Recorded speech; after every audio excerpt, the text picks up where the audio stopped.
વડાપ્રધાન નરેન્દ્ર મોદીએ શુક્રવારે પશ્ચિમ બંગાળના બર્ધમાન દુર્ગાપુરમાં બેઠક યોજી હતી. તેમણે તેમના ભાષણની શરૂઆત જય મા દુર્ગા, જય મા કાલી અને હર હર મહાદેવના નારા સાથે કરી હતી.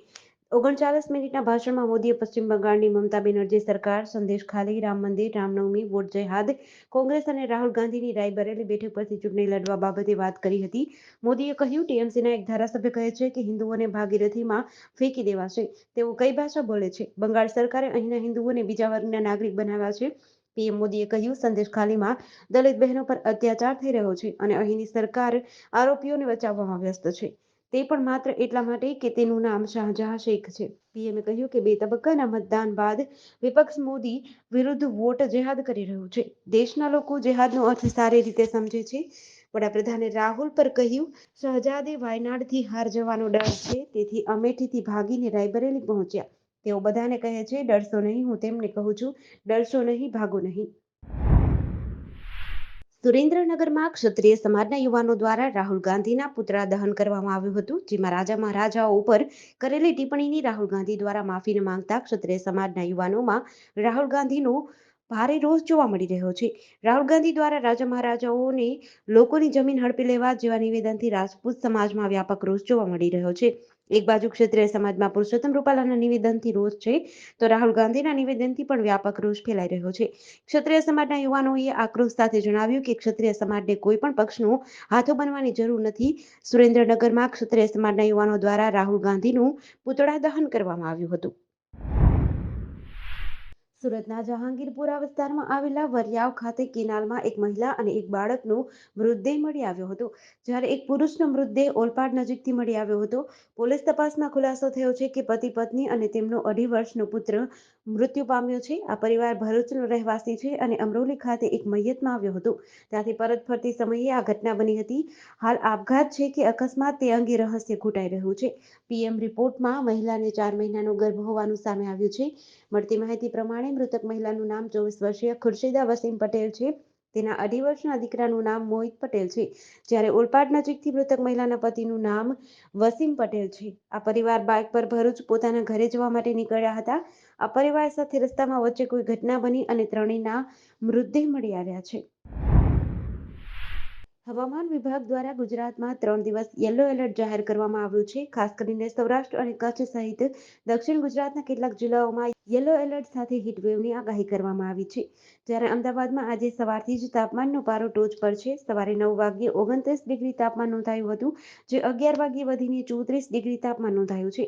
એટલે કે 2 કલાકમાં જ 5 ડિગ્રી તાપમાન વધ્યું છે. અમદાવાદ અને આસપાસના જિલ્લાઓમાં તાપમાનનો પારો 40 ડિગ્રીને પાર પહોંચે તેવી સંભાવના હવામાન વિભાગે વ્યક્ત કરી હતી, જેને લઈને ગઈકાલે અમદાવાદનું મહત્તમ તાપમાન 41.4 ડિગ્રી સેલ્સિયસ નોંધાયું હતું.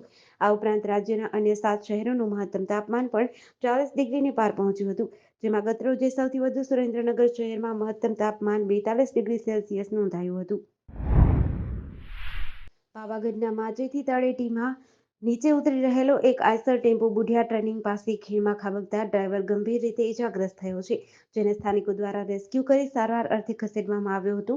પાવાગઢ ડુંગર ઉપર ચાલી રહેલા વિકાસના કામ માટે લોખંડના સળિયા ખાલી કરવા ગયેલો ટેમ્પો પરત નીચે તળેટીમાં ઉતરી રહ્યો હતો, ત્યારે બુઢિયા ટર્નિંગ પાસે ડ્રાઈવરે સ્ટીયરિંગ પરનો કાબુ ગુમાવતા રોડની સાઈડ ઉપર લગાવવામાં આવેલી રેલિંગો તોડીને ટેમ્પો 100 ફૂટ નીચે ખીણમાં ખાબક્યો હતો. ટેમ્પો સાથે 100 ફૂટ નીચે ખાણમાં ઇજાગ્રસ્ત હાલતમાં પડેલા ડ્રાઈવરને સ્થાનિક પાવાગઢથી માચી ફરતી જીપોના ડ્રાઈવરોએ ખીણમાં ઉતરીને રેસ્ક્યુ કરીને બહાર કાઢ્યો હતો. બાદમાં 108 દ્વારા તેને હાલોલની એક ખાનગી હોસ્પિટલે લઈ જવામાં આવ્યો હતો. દિલ્હી પોલીસે દિલ્હી એનસીઆરની 200થી વધુ શાળાઓને બોમ્બની ધમકીના ઈમેલ મળવાના સંબંધમાં રશિયન મેલિંગ સર્વિસ કંપની મેલ.આરયુનો સંપર્ક કર્યો છે, જેમાં 2 મેના રોજ દિલ્હી પોલીસે ઈમેલનો સાચો સ્ત્રોત શોધવા માટે ઇન્ટરપોલ દ્વારા મેલિંગ કંપનીનો સંપર્ક કર્યો. સીબીઆઈને પત્ર લખીને ઇન્ટરપોલ ચેનલો દ્વારા ધમકીભર્યા ઈમેલની માહિતી માંગી છે. આ કેસમાં અજાણ્યા વ્યક્તિઓ દ્વારા વિરુદ્ધ દાખલ કરવામાં આવેલી એફઆઈઆરમાં જણાવવામાં આવ્યું છે કે શાળાઓને બોમ્બની અફવાઓ ધરાવતો ઈમેલનો હેતુ સામૂહિક ગભરાટ ફેલાવવાનો અને દિલ્હીમાં જાહેર વ્યવસ્થાને ખલેલ પહોંચાડવાનો હતો. પોલીસના જણાવ્યા અનુસાર ઈમેલ આઈડી તપાસ માટે સોશિયલ મીડિયા ઇન્ટેલિજન્સ ટીમોની મદદ લેવામાં આવી છે. ટીમે તે ડિવાઇસમાં આઈપી એડ્રેસ જાણવા માટે રશિયન કંપનીનો સંપર્ક કર્યો છે. અમને શંકા છે કે ઈમેલ મોકલનારે પોતાની ઓળખ છુપાવવા માટે વીપીએનનો ઉપયોગ કર્યો છે. આ તપાસ દરમિયાન પોલીસને જાણવા મળ્યું કે દિલ્હીની એક શાળાને પણ 2023માં નકલી ધમકીનો ઈમેલ મળ્યો હતો, જ્યાં મોકલનારે સમાન મેલ સેવાનો ઉપયોગ કર્યો હતો. શિવસેના જૂથના નેતા અને પાર્ટીના સ્ટાર પ્રચારક સુષ્મા દગડુ અંધારેને રિસીવ કરવા આવેલું હેલિકોપ્ટર મહારાષ્ટ્રના મહાડમાં ક્રેશ થયું હતું. સુષ્માને કોંકણથી બારામતી જવાનું હતું. આ ઘટના શુક્રવારે સવારે 9:30 વાગ્યે બની હતી. સુષ્માએ જણાવ્યું કે ચૂંટણી સભાને સંબોધવા માટે તેમને બારામતી જવાનું હતું. હું કારમાં હેલિપેડ પર પહોંચી. મેં જોયું કે હેલિકોપ્ટર આકાશમાં 2-3 રાઉન્ડ લીધા પછી તે લેન્ડિંગ વખતે ક્રેશ થયું હતું. તેમણે જણાવ્યું કે હેલિકોપ્ટરનો પાયલટ ઘાયલ થયો છે. સુષ્મા દગડુ અંધારે શિવસેના ઠાકરે જૂથના સ્ટાર પ્રચારક છે. તે પોલિટિકલ સાયન્સ અને સોશિયોલોજીના લેક્ચરર પણ છે. લોકસભા ચૂંટણી માટે નોમિનેશન દાખલ કરતા પહેલા સ્પેશિયલ પબ્લિક પ્રોસિક્યુટર ઉજ્જવલ નિકમે તમામ કેસમાંથી ખસી ગયા છે, જેમાં તેઓ સ્પેશિયલ પબ્લિક પ્રોસિક્યુટર તરીકે કોર્ટમાં હાજર રહ્યા હતા. ઉજ્જવલ પર 1993ના બોમ્બ વિસ્ફોટ, 26/11ના આતંકી હુમલા અને ઔરંગાબાદ શસ્ત્રો પુનઃપ્રાપ્તિના કેસ હતા. સી.આર. પાટીલ આજથી ત્રીજા તબક્કાના પ્રચાર માટે નવસારી તેમજ જલાલપુર વિધાનસભાના આવતા 72 ગામોમાં પ્રચારની શરૂઆત કરી છે.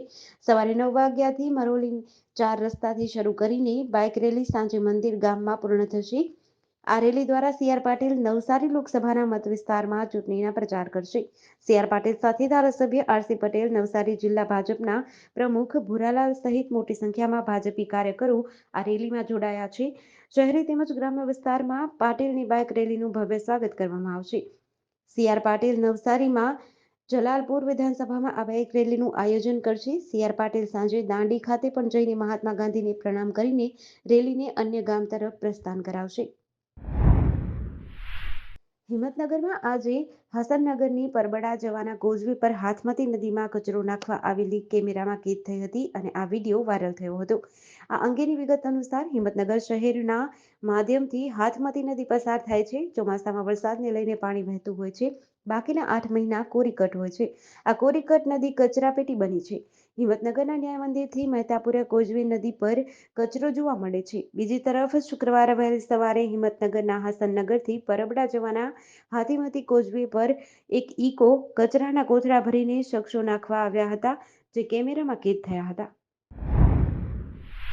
વડોદરા શહેરના ગોરવા પોલીસ સ્ટેશન હદ વિસ્તારમાં આવેલા ગેંડા સર્કલ પાસે સારાભાઈ એટલાન્સિસ કે-10માં મોડી રાત્રે એક રેસ્ટોરન્ટમાં પિકઅપ બોલેરોએ અકસ્માત સર્જ્યો હતો. સદનસીબે આ અકસ્માતની ઘટનામાં જાનહાનિ થઈ નથી, પરંતુ બોલેરો ચાલકની બેદરકારીના કારણે રેસ્ટોરન્ટ માલિકને ભારે નુકસાન પહોંચ્યું છે. આ મામલે પોલીસ પણ ઘટના સ્થળે પહોંચી હતી. સમગ્ર ઘટનાના સીસીટીવી સામે આવ્યા છે. વડોદરા શહેરના ગોરવા પોલીસ સ્ટેશન હદ વિસ્તારમાં આવેલા ગેંડા સર્કલ પાસે સારાભાઈ એટલાન્સિસ કે-10માં મોડી રાત્રે કુરિયર સર્વિસ કામ માટે કરતું પિકઅપ બોલેરો ગાડીના ડ્રાઈવરે વાહન ચાલુ કરી બેદરકારીપૂર્વક સામે આવેલી ખાનગી રેસ્ટોરન્ટમાં કાચ તોડી ઘૂસી ગયું હતું. આ ઘટના મોડી રાત્રે થઈ હોવાથી કોઈ જાનહાનિ થઈ નથી. આ ઘટનામાં હોટલ સંચાલક બોલેરોની હડફેટમાં આવતા બચ્યા હતા.